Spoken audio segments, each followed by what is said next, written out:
CSI calendar के मुताबिक से Sunday for the mentally and physically challenged के रूप में मनाया जाता है। और हम लोगों के लिए है कि डिसेबिलिटी को केयर एंड ऑनर, हम लोग उनको किस प्रकार से लेते हैं और हमारे दिन प्रतिदिन के जीवन में कैसे हम उसका एक्शन लेते हैं। यूँ तो हम लोग क्या करते हैं, एवरी वीक बोलेंगे या एवरी मंथ कुछ ना कुछ हम विश्व स्तर पर, देश स्तर पर कुछ डे मनाते हैं।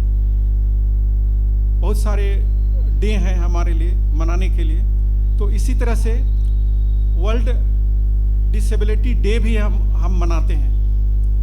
कोई बता सकते हैं कि कब हम लोग वर्ल्ड डिसेबिलिटी डे मनाते हैं? बिल्कुल 3 दिसंबर को। Thank you. 3 दिसंबर को हम लोग यूएनओ के द्वारा निर्धारित किए हुए के अनुसार वर्ल्ड डिसेबिलिटी डे मनाते हैं। और क्या रहता है कि जब हमारा आज थीम है तो थोड़े समय हम लोग उसमें व्यतीत करेंगे कि डिसेबिलिटी के बारे में हम अपने चर्च स्तर पर या कलीसिया में और समाज में हम लोगों के लिए क्या कुछ कर सकते हैं, उनके बारे में थोड़ा सा हम लोग सीखेंगे।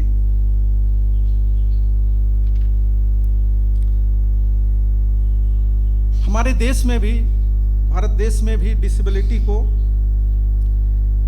मनाने के लिए बहुत तरह का प्रोग्राम किया जाता है।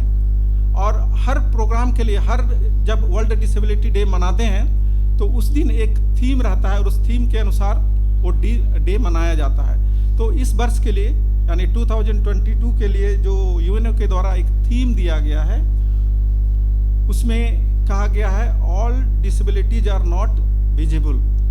जितने भी विकलांगता जो है वो नहीं दिखाई देता है, उसको ध्यान में रख के इस साल का थीम रखा गया है। तो जब हम डिसेबिलिटी की बात करते हैं तो कितने तरह का डिसेबिलिटी हो सकता है। एक तो होता है कि शरीर में जो दिखाई देता है लोकोमोटर डिसेबिलिटी, जो हमें बाहर से दिखाई देती है। शारीरिक रूप से चलने फिरने में जो असमर्थ है, सुनने में असमर्थ है, या और अंधे लोग हैं वो हुआ।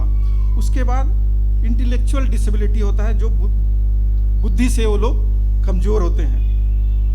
और दूसरा एक इसी की तरह मेंटल डिसेबिलिटी भी होता है, वो भी हमारे समाज में काफ़ी बढ़ा हुआ है। और कुछ डिसऑर्डर्स जो होता है वो ब्लड रिलेटेड भी होता है।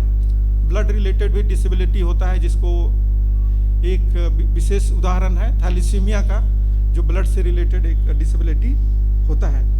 और बहुतों में देखा जाता है कि मल्टीपल डिसेबिलिटी रहता है। तो ये सब कैटेगरी है और उस कैटेगरी में हम लोगों को देखते हैं डिसेबिलिटी को।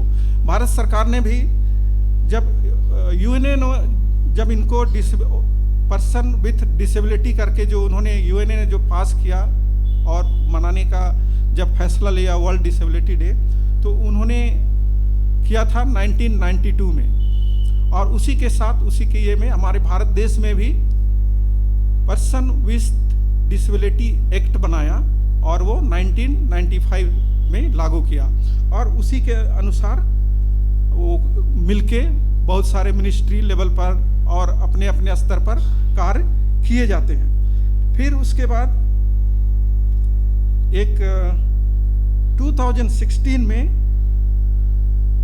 राइट फॉर पर्सन, राइट जो दिया गया, अधिकार दिया गया पर्सन विथ डिसेबिलिटी के लिए, उसमें विस्तृत रूप से दिखाया गया है कि जो डिसेबिलिटीज लोग हैं, विकलांग लोग हैं, उनके अधिकार क्या रहेंगे।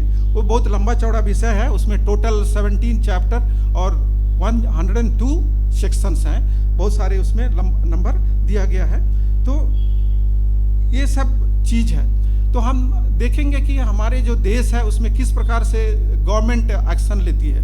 तो गवर्नमेंट ने जो लिया है विशेष करके वो एक हर डिसेबिलिटी पर्सन के लिए, डिसेबिलिटी कैसे उसको हम लोग मानेंगे, वो एक मापदंड है जो गवर्नमेंट डिसाइड करता है कि किस लेवल के बाद हम उसको डिसेबिलिटी में कंसीडर करेंगे। डिसेबिलिटी तो हर मनुष्य में बोलेंगे कुछ ना कुछ रहता है, लेकिन एक मापदंड होता है, उस मापदंड के आधार पर वो लोग उसको आंकते हैं। तो जिसमें जो 4-5 डिसेबिलिटी हम बताए, उसमें से 5 डिसेबिलिटी में 40% या ऊपर का जो उसमें पाया जाता है डिसेबिलिटी, तो गवर्नमेंट उसको हर डिस्ट्रिक्ट में, स्टेट में कमिश्नर लेवल के ऊपर का रैंक रहता है, मेडिकल रिलेटेड पर्सन रहता है, वो लोग डिसाइड करते हैं और उनको एक आईडी कार्ड देते हैं, वो यूनिक डिसेबिलिटी आईडी कार्ड।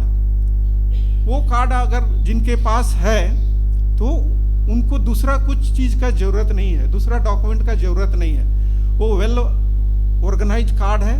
उस कार्ड को आप जहाँ भी दिखाएंगे, उस कार्ड में आपका पूरा डिटेल्स आ जाएगा, पूरा हिस्ट्री आ जाएगा कि आप किस बीमारी से डिसेबल्ड हैं और कब से हैं और आप किस कैटेगरी में आता है, सब कुछ उसमें आपको दिखाया जाता है। तो वो जब आईडी कार्ड बन गया तो इसका मतलब आपको और दूसरा किसी चीज़ का जरूरत नहीं होता है।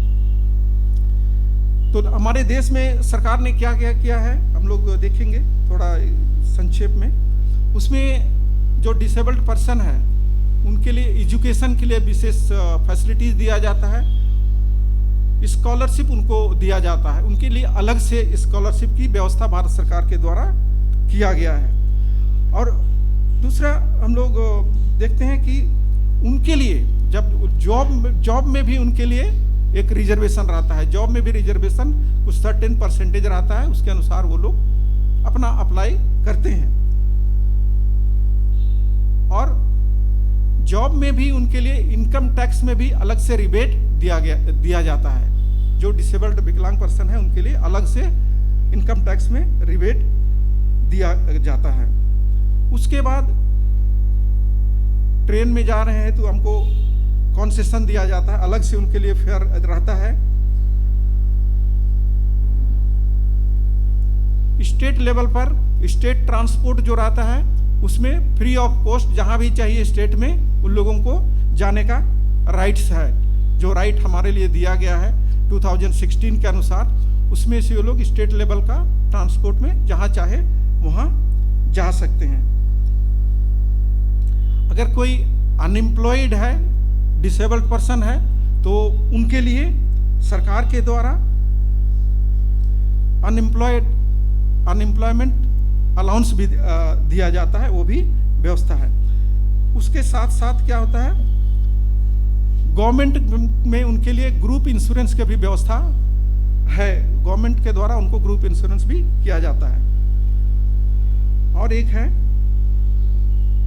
हम लोग देखते हैं कि उनके लिए एक जिस तरह का डिसेबिलिटी है उसी तरह से उनके लिए व्हीकल की ज़रूरत पड़ती है, अपना जो यूज कर सकते हैं। तो उसके लिए भी गवर्नमेंट या तो मुफ्त में या सब्सिडाइज रेट में उनके लिए ये व्यवस्था करती है।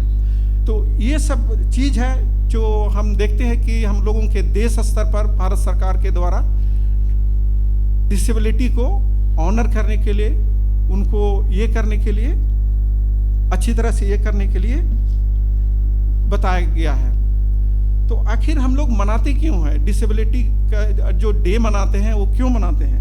उनको विश्व स्तर पर कहेंगे या अपने देश स्तर पर, तो उनका मनाने का कारण क्या है? उसमें बताया गया है कि अंतर्राष्ट्रीय विकलांगता दिवस का उद्देश्य विकलांग लोगों के अधिकारों का सम्मान और कल्याण के बारे में लोगों को अधिक जागरूक करना और बनाने के साथ साथ प्रभावित जो उनसे अफेक्टेड हैं उनको मदद करने में समझ को प्रोत्साहन करना होता है। ये चीज़ किया गया है, वो बताया गया है कि हम लोग मनाने का मेन पर्पस क्या है। डिसेबिलिटी किसको कहेंगे हम लोग? डिसेबिलिटी, अगर कोई आदमी लंबे समय तक शारीरिक, मानसिक, बौद्धिक या संवेदनहीन व्यक्ति के रूप में उनको बताया गया है, जो लंबे समय तक उनको समाज में आगे बढ़ने के लिए जो एक नॉर्मल तरीका है उस तरह से बढ़ने में उनको मदद नहीं मिलता है तब उसको हम लोग डिसेबिलिटी कहते हैं। तो ये हुआ हमारे देश स्तर पर और डिसेबिलिटी के बारे में। हम लोग वचन में जाएंगे और वचन में देखेंगे कि डिसेबिलिटी के बारे में परमेश्वर का वचन हमें क्या सिखाता है।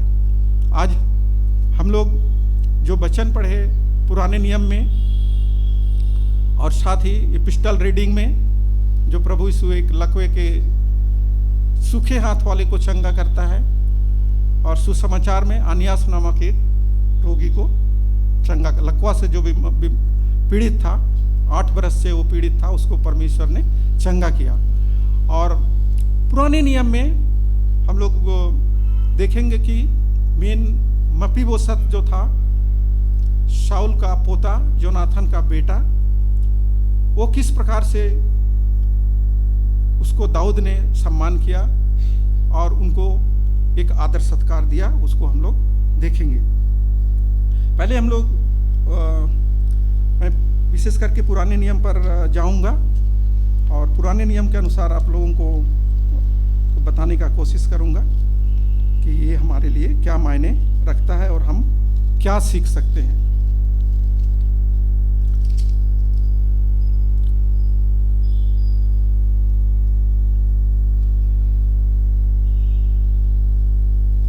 परमेश्वर,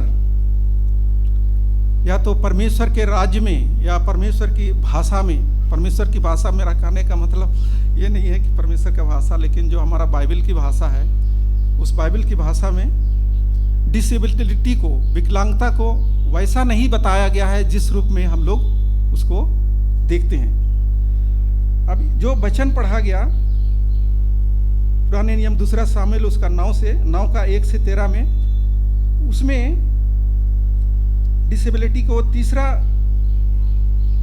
पद में और 13 पद में बताया गया है।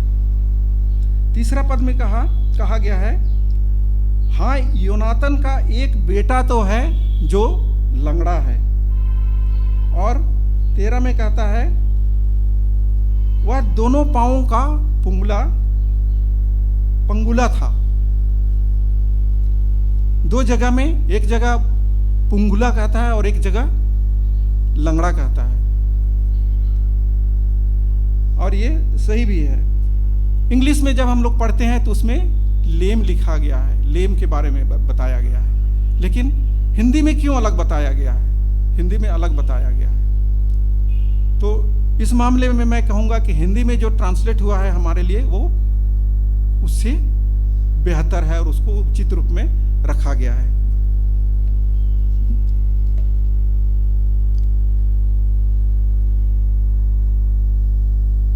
पहला चीज हम लोग देखेंगे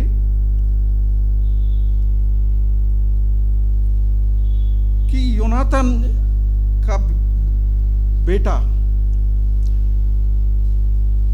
पुंगला था, लेकिन क्या कारण था कि दाऊद उसको सम्मान दे रहा है, इज्जत दे रहा है। दाऊद उनको अपने महल पर बुला के खाने पीने के लिए उसको आमंत्रित कर रहा है। योनाथन ने और दाऊद ने, जब किंग सॉल का शासन था, उस समय योनाथन को मालूम हो गया था कि एक ना एक दिन डेफिनेटली दाऊद जो होगा, डेविड, वो इजराइल का किंगडम संभालेगा, इजराइल का राज्य संभालेगा। वो योनाथन को मालूम हो गया था, क्योंकि योनाथन का नाम याहनाथन मतलब परमेश्वर का दिया हुआ उसका नाम था, और बहुत सारी आशीषें परमेश्वर के द्वारा उसको दी गई थी। उसका नाम से भी स्पष्ट है। तो क्यों प्रेम करता था वो हम देखेंगे। पहला सामुएल 20 अध्याय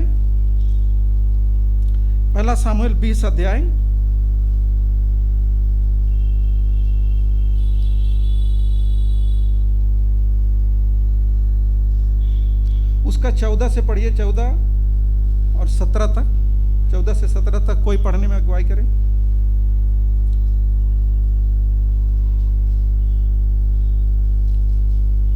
पहला सामुएल 20, 14 से 17।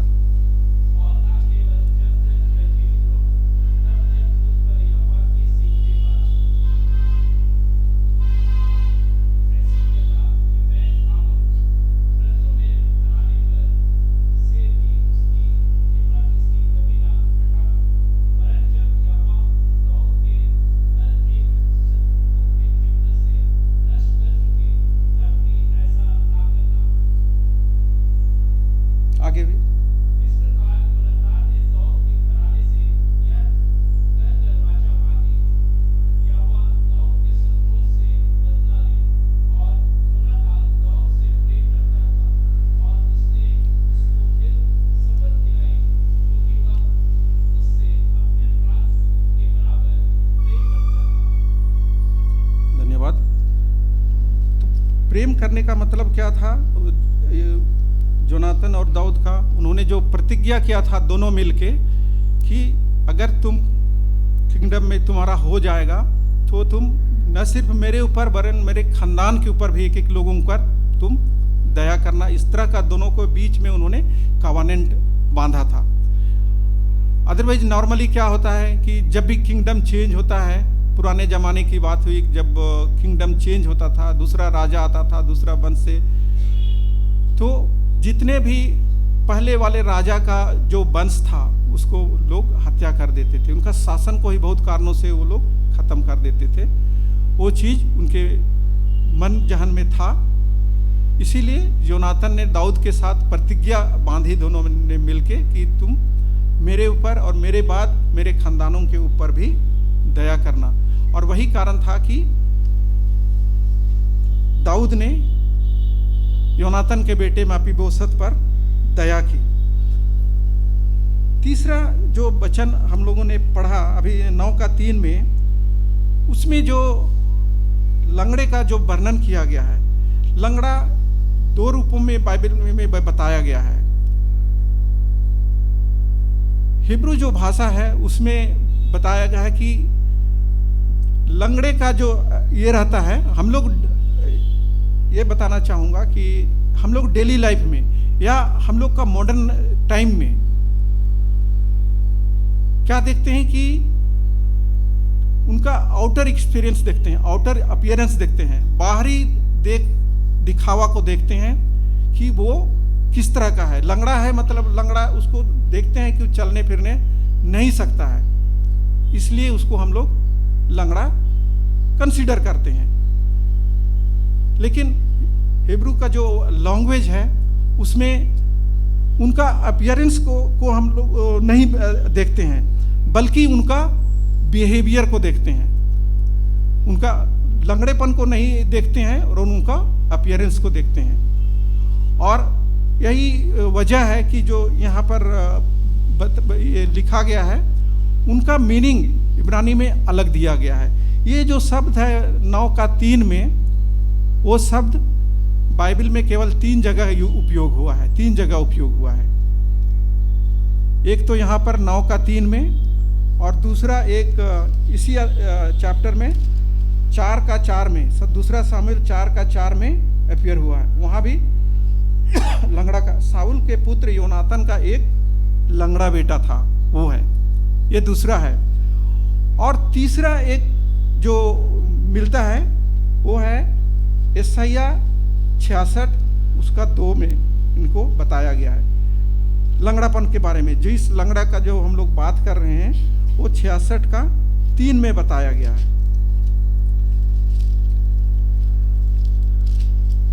कोई पढ़िए या यशायाह 66:3, 2 को।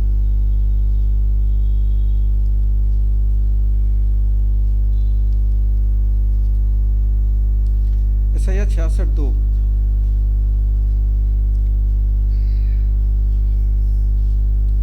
अच्छा, मैं ही पढ़ता हूँ। यहोवा की यह वाणी है, ये सब वस्तुएं मेरी ही हाथ की बनाई हुई है, इसलिए ये सब मेरी ही है, परंतु मैं उसी की ओर दृष्टि करूंगा जो दीन और खेदित मन का हो और मेरा वचन सुनकर थरथराता हो।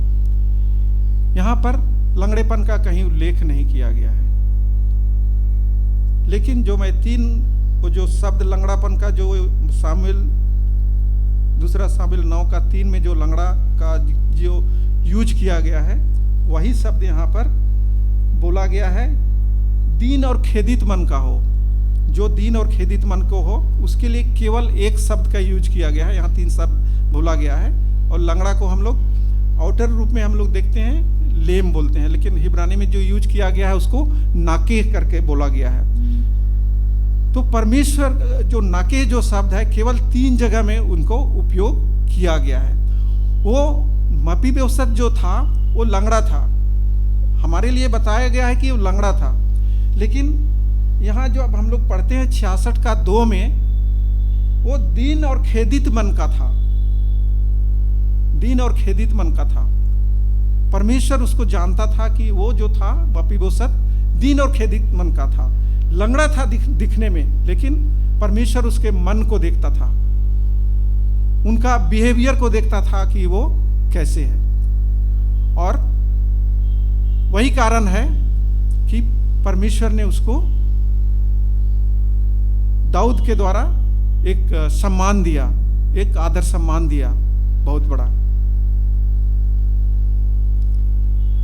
दूसरा जो वचन 13 में मैंने बताया, दूसरा शामिल 9:13 में, उसमें हिंदी में हमारे लिए पंगुला लिखा करके बताया गया है। इसका और इंग्लिश में लेम करके दोनों जगह ट्रांसलेट किया गया है। इसका मतलब कुछ तो अलग होगा, लेम से हटके कुछ होगा, यही कारण कि हिंदी में हमारे लिए कुछ दूसरा बताया गया है। लेम को यहाँ इस प्रकार से दिखाया गया है, और इसके रिलेटेड में जब मैं आपको बताऊंगा कुछ शब्द, वो हमें मिलता है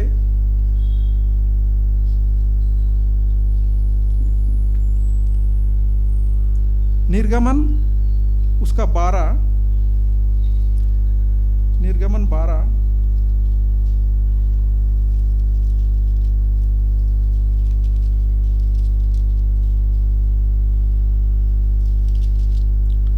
उसका निर्गमन 12 का 13, 23 और 27। निर्गमन 12 का 13, 23 और 27 में उस शब्द को जो लंगड़े के बारे में 9:13 में बताया गया है, उस शब्द यहाँ पर हम लोगों को मिलता है।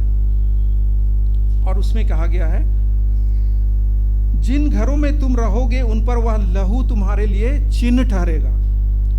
मैं उस लहू को देखकर तुमको छोड़ जाऊंगा, और जब मैं मिस्र देश के लोगों को मारूंगा तब वह विपत्ति तुझ पर पड़ेगी और तुम नष्ट ना होगे।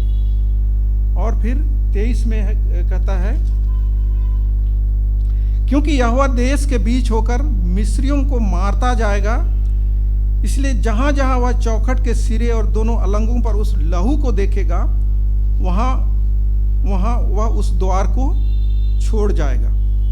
और 27 में कहता है,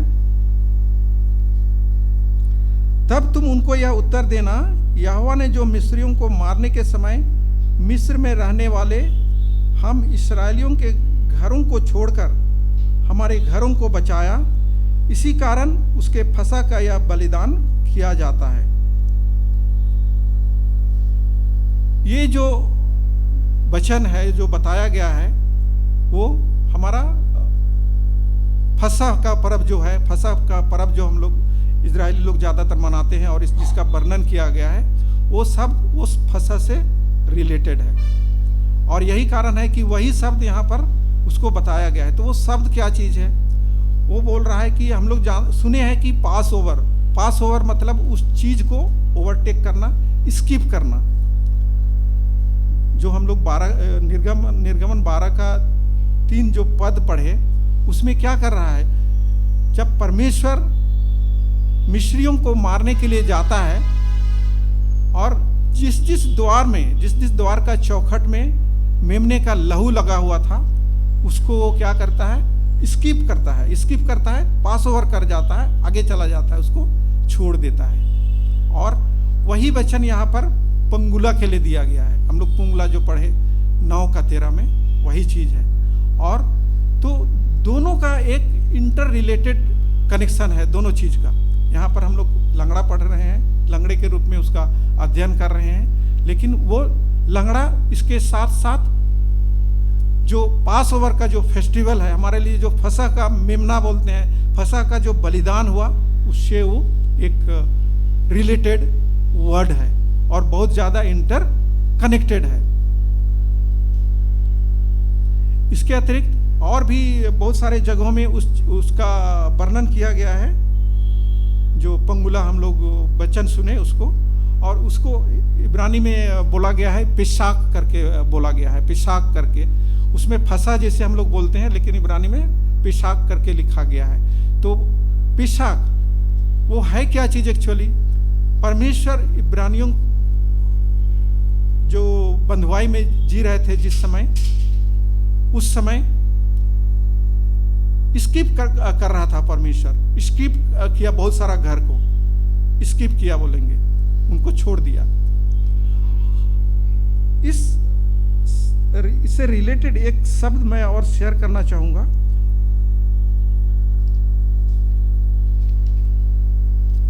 वो है पहला राजा, हम लोग निकालेंगे पहला राजा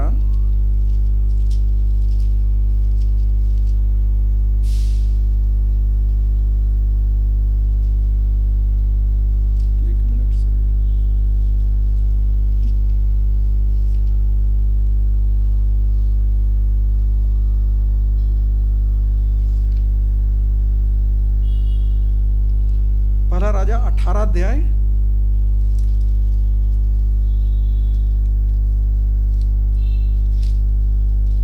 पहला राजा 18 अध्याय उसका 21 पद और 26 पद, 2 पद है, उसको कोई पढ़िए जिनको मिला होगा। पहला राजा 18 उसका 21 और 26 पद को कोई पढ़िए।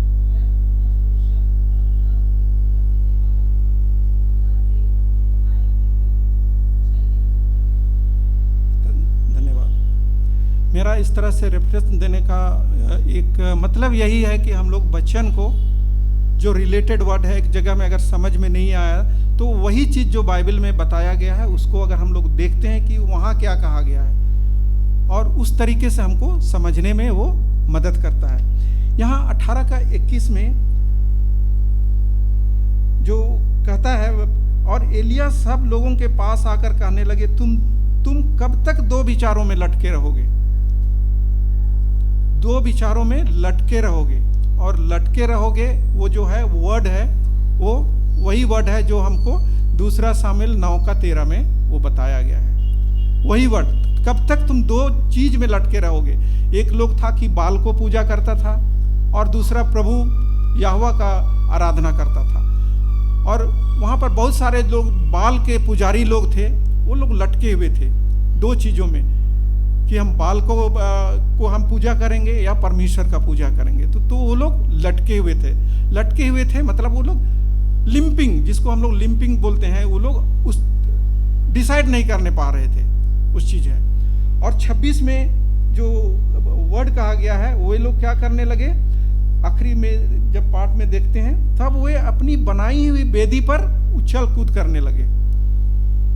वो लोग अपना भेंट चढ़ा दिया, बलि चढ़ा दिया, लेकिन बाल देवता के द्वारा कुछ काम नहीं हो रहा था। वो लोग चिल्ला रहे थे, अपने आप को मार काट भी कर रहे थे, घायल कर रहे थे, और उसके साथ साथ जो आल्टर था उस आल्टर पर भी चढ़ के वो लोग उछल कूद करने लगे। तो वही उछल कूद जो है वो फसह का है, जो जिसको हम लोग निर्गमन में पढ़े या 2 शामुएल 9:13 में पढ़े, वो वही शब्द है कि उसको इस तरह से बताया गया है। तो हमारे लिए जो था सोचने का एक दिया गया है कि क्यों इस तरह से रिलेटेड किया गया है लंगड़ा को। लंगड़ों के लिए परमेश्वर के द्वारा एक बहुत बड़ी प्रतिज्ञा दिया गया है। परमेश्वर के राज्य में प्रभु यीशु ने क्या कहा था, हम लोग सुसमाचार में बहुत जगह पढ़ते हैं, जो तुमने इन छोटे से छोटों में से जो उनके साथ किया वो मेरे साथ किया बोलता है। और ये जो फसह का जो बलिदान हुआ, फसह का बलिदान उस समय वो लोग मेमना को चढ़ाए, लेकिन हमारे लिए क्या है, फसह का मेमना जब बलिदान हुआ तो प्रभु यीशु है हमारे लिए। हमारा छुटकारा किसके द्वारा हुआ? प्रभु यीशु के द्वारा छुटकारा हुआ। वो फसह का मेमना होकर हमारे लिए आया। फसह का मेमना वो बन के आया, और वो किस रूप में आया? एक साधारण मनुष्य के रूप में आया, परमेश्वर होके हमारे बीच में आया। उनके हाथों पर पैरों पर कीले लगाए गए उनको, और कीले लगाने के द्वारा क्या किया? वो पंगुला हुआ। जो फसह बोल रहे हैं, फसह का ये चढ़ाया बोलेंगे, अपना जो भेंट था उनको वो चढ़ाया। तो प्रभु यीशु हमारे लिए फसह का मेमना होकर हमारे लिए जो उन्होंने बलिदान चढ़ाया।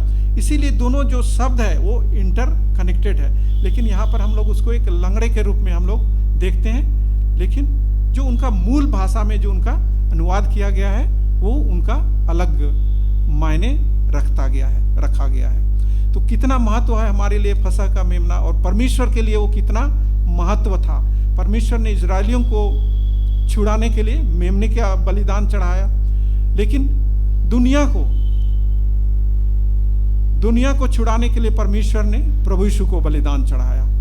तो कितना उनका एक गहरा संबंध था और कितना रिलेशन था लोगों के प्रति, और यही वर्ड इस जगह में हम लोगों को बताया गया है।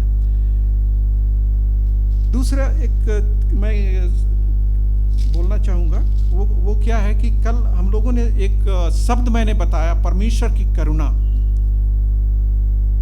करुणा जो है, खिसद करके एक शब्द है, जो शब्द केवल परमेश्वर उसको यूज करता है। परमेश्वर, हम लोग बोल लेते हैं करुणा, इंग्लिश में मर्सी बोलते हैं, ग्रेस बोलते हैं, कहीं कहीं कुछ बोल देते हैं, लेकिन जितना भी ओरिजिनल लैंग्वेज है हिब्रू का, उसमें उनको खिसद करके बताया गया है। और दाऊद क्या कहता है यहाँ?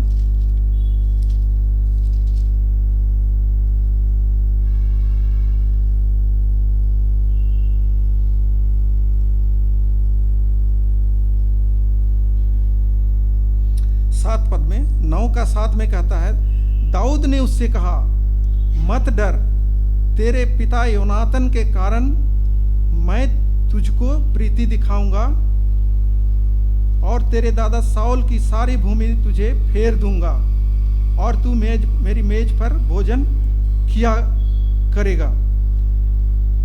ये इसमें जो बोला गया है, तेरे पिता योनातन के कारण, इसलिए नहीं कि तू योग्य है हमारे मेज पर खाने के लिए, लेकिन तेरे पिता योनातन के कारण मैं तुझको प्रीति दिखाऊंगा। और साथ ही 3 में ही, 9 का 3 में जो कहा गया है, वो मैं कल का जो मैंने बताया था उस सब से रिलेटेड करना चाहूंगा। राजा ने पूछा, क्या साउल के घराने में कोई अब तक बचा है जिसको मैं परमेश्वर की सी प्रीति दिखाऊं? यहाँ करुणा नहीं लिख के यहाँ प्रीति लिखा गया है। कल जो शब्द मैंने बताया करुणा खिसद करके, वो शब्द परमेश्वर की सी प्रीति दिखाऊं। दाऊद जो था अपना प्रीति नहीं, लेकिन परमेश्वर ने जो उसको आशीष दिया था, ब्लेस किया था, और उस आशीष को वो परमेश्वर सा मापीबेसत के जीवन पर वो दिखाना चाहता था। और यही कारण है कि दाऊद उसको दया करने पाया। लोग अपने आप में दया नहीं कर पाते हैं, हम लोग उस तरह का दया नहीं कर पाएंगे। अगर हम लोगों ने वचन में पढ़ते हैं कि परमेश्वर की जो प्रतिज्ञा है अंधों के लिए, लंगड़ों के लिए, वो एक बहुत बड़ी प्रतिज्ञा है। जो प्रतिज्ञा हमारे लिए है उससे भी बढ़कर उनके लिए प्रतिज्ञा है। यूहन्ना 3:16 में जो बताया गया है वो एक केवल हमारे लिए नहीं, लेकिन अंधे, लंगड़े, लूलूं सबके लिए बोला गया है कि जो विश्वास करे उसका उद्धार होगा। तो बहुत सारे विषय में हम लोग देखते हैं कि जो लिम्पिंग लोग हैं, लेम लोग हैं, लंगड़े लोग हैं, मन के दीन हैं, वो लोग झुका हुआ है, वो लोग परमेश्वर के बहुत करीब में है, उन लोग परमेश्वर के बहुत करीब में है।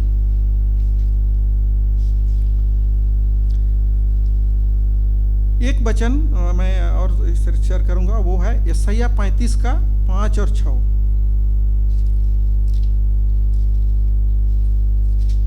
यशायाह 35 का 5 और 6, उसमें जो बताया गया है, परमेश्वर का प्रतिज्ञा जो विशेष करके हैंडीकैप्ड लोगों के लिए है, डिसेबल्ड पर्सन लोगों के लिए है, वो बताया गया है। तब अंधों की आंखें खोली जाएगी और बहिरों के कान भी खोले जाएंगे। तब लंगड़ा हरिन की सी चौकड़ियां भरेगा और गूंगे अपनी जीभ से जय जयकार करेंगे, क्योंकि जंगल में जल के सोते फूट निकलेंगे और मरुभूमि में नदियां बहने लगेगी। यहाँ स्पेशली जो हैंडीकैप्ड पर्सन है, जो लेम लोग हैं, उनके लिए ये प्रतिज्ञा परमेश्वर के लिए दिया गया है। हमारे लिए किसी अलग से एक कैटेगरी के लिए नहीं बताया गया है, लेकिन उनके लिए बताया गया है कि परमेश्वर के राज्य में वो कैसा हुआ। तो हम लोग देखते हैं यीशु मसीह भी हमारे लिए क्या हुआ, लंगड़ा हुआ बोल सकते हैं, लेम हुआ हमारे लिए, उनके पैरों पर कीले ठोके गए। मपीबोशत भी क्या था, वो जन्म का लंगड़ा नहीं था, लेकिन उनकी जो धाई थी वो उनको उठा के भाग रही थी जब वो 5 साल का था, और उठा के भाग रही थी। जब उनको छिपाने के लिए, उनको मालूम था कि जब उनका पिता और उनका ग्रैंडफादर शाऊल, उनका हत्या हो गया, तो उनको मालूम हो गया कि अब उनका जो नेक्स्ट खानदान है उसके ऊपर भी राजा या दाऊद या जो भी रहेंगे वो उनके ऊपर भी आक्रमण करेंगे। उनको एहसास था, इसीलिए वो उसको उठा के भाग रही थी, और भागते भागते वो बच्चा गिरा और लंगड़ा हो गया, और मपीबोशत के रूप में हम लोग उसको देखते हैं। तो उनका जन्म से नहीं था, लेकिन बाद में हुआ। तो प्रभु यीशु भी हमारे लिए जो फसह का मेमना बना, वो एक लेम हुआ। हम हर एक के लिए वो लेम होकर आया, और हम हर एक के लिए उद्धार के लिए अपना प्राण दिया और अपना सैक्रिफाइस को पूरा किया।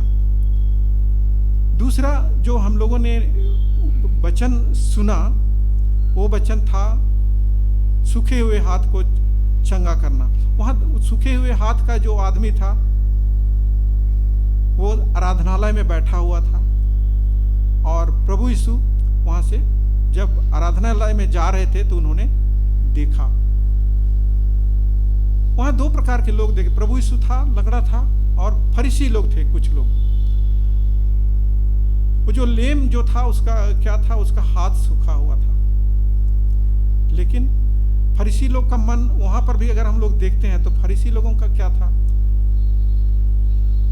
जो लेम था सूखे हाथ वाला, उसका हाथ तो सूखा था, लेकिन अगर हम लोग कहेंगे कि जो फरीसी लोग था उसका दिल सूखा हुआ था, उन लोगों का दिल सूखा हुआ था।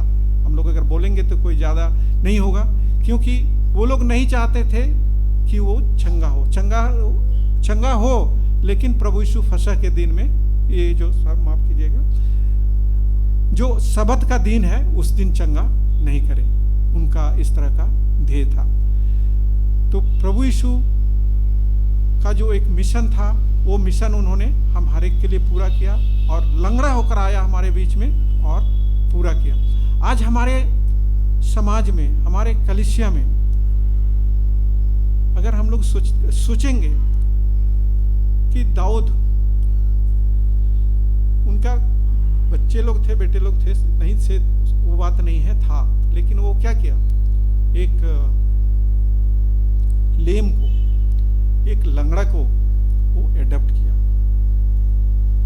अगर हमारे और आपके समाज इस तरह की समस्या रहेगी, एडॉप्ट करने का जब बात करते हैं, जैसे गोद लिया उन्होंने और सारा आदर सत्कार दिया एक बेटे के नाई, अगर हम लोग कोई इस तरह का गोद लेने की बात आती है, तो क्या हम लोग एक लंगड़े को जो या लेम को जितना डिस्क्राइब किया गया है 4-5 कैटेगरी में, किसी लेम को क्या हम लोग ले पाएंगे?